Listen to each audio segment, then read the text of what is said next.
It's Kelly Beezer with Shutter and Glass Photography, and today we are talking about chapped lips. Tis the season; they're kind of unavoidable, and it's one of those things where most people don't have chapped lips all the time. So when I can edit them out, I'm more than happy to do so. I had my daughter out in the snow today. It was our first big snow, but it was cold and dry, so there's a lot of things going on here, and it takes a few different steps to address all of them. The first one is just the dry skin that happens on chapped lips. And let's be real, her chapped lips are pretty minimal. Sometimes you get really big flakes. But no matter what kind of dry skin I'm dealing with, I'll just come over here to the patch tool and click on that and create a duplicate layer so that you can erase if you make a little mistake. But all I do is I just select that dry skin and I just find an area with less dry looking skin, and I'll just patch tool that. And some areas might take more than one go. But this is the quick and easy part of this process. We're getting ready to get into the the less easy part. So we'll just get all those little white spots.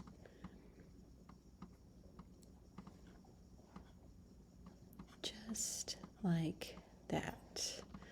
I feel like that's pretty good, at least for our purposes here today, right? Okay, there we go. So we can see before and after, a huge improvement. If I were really, I am a perfectionist. Who are we kidding here? I would go in and get all of it, make them look as uniform as possible.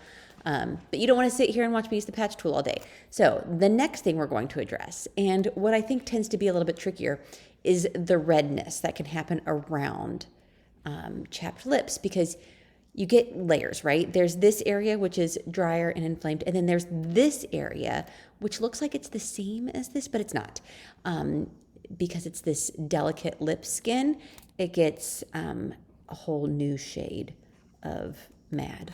So we're gonna go ahead and merge these. And then I'm gonna come over here and we're gonna start with a hue saturation layer, okay? And I'm gonna click on this little guy right here. And what this allows me to do, this is really cool. You see this eyedropper tool? It's going to let me actually click on the color I want to affect. And you can see this panel just changed to reds, right? And then I can come over here and I'm like, ooh, I want to take down the reds a little bit there. And because I'm addressing this super sensitive lip area, I'm also going to up the lightness because it's a little bit dark. Now, obviously, this is not how I want her lips to look in the end. So I'm going to press Command I to inverse this layer mask, right? So now we're back where we started.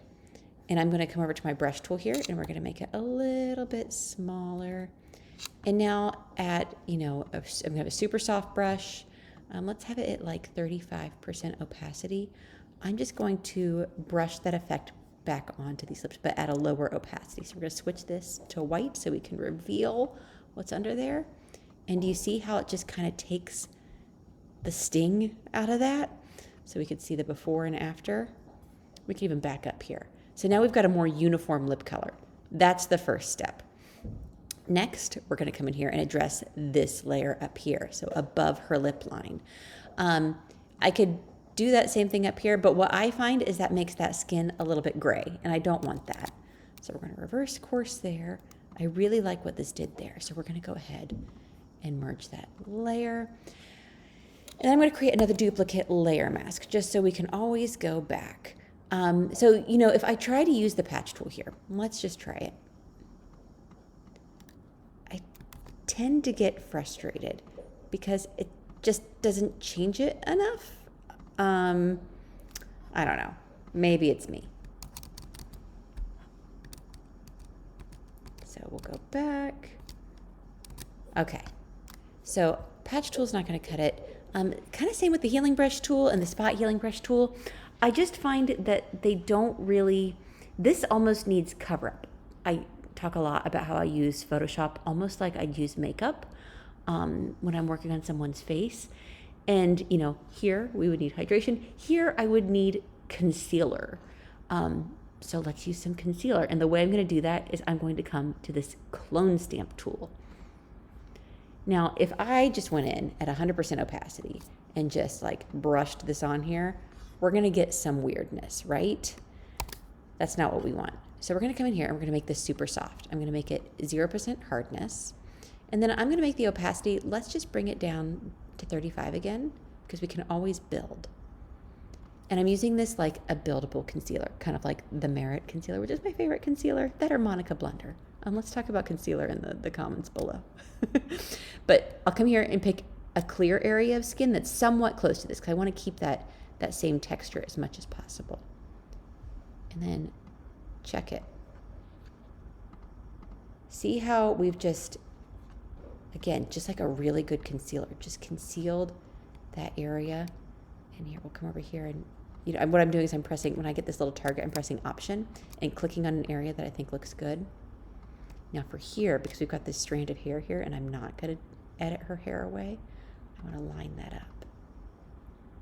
But be careful not to give her extra hair here on her mouth. She's 13 and she would be furious. Okay, and I actually think I went a little bit too much here, so no, maybe not. I guess that is the shape of her mouth. Okay, so there, that's step 2. Let's see, oh yeah, so much better, right? But we're not quite there yet. So like I said, here we'd want concealer, and I think we've done a pretty good job of that. I'm just gonna get this area real quick. Again, I can't not be a perfectionist even in these videos, guys. I'm sorry. So, and I said this area would want moisture, right? And what a gloss is going to do is A, it's going to moisturize your lips, and B, it's also going to blur your lips a little bit. And that's what we're going for with our next layer. So we're going to do that duplicate layer again. We're going to come here to filter, blur, and just Gaussian blur. Now, this is way too much, but let's come down.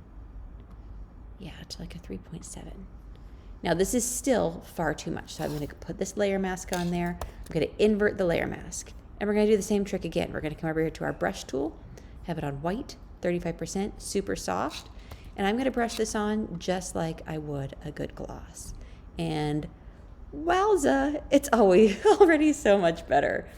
So if you see before and after, and I really should have kept like the before. But we've taken care of these lips so much without making it look like they're over edited.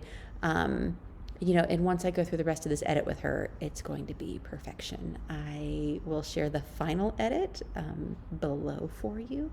And if you have any questions, don't hesitate to ask them. I am always happy to talk all things photography, Photoshop, and makeup apparently today. So let me know below, and thanks for hanging out. See you later, guys.